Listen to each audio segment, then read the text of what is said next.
Aquí, en esta calle, en la calle Mena, que es donde se hicieron las primeras baldosas de Bilbao.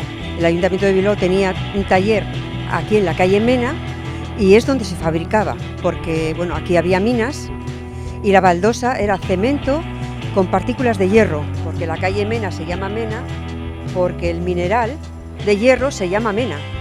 En 1942, las famosas baldosas de Bilbao.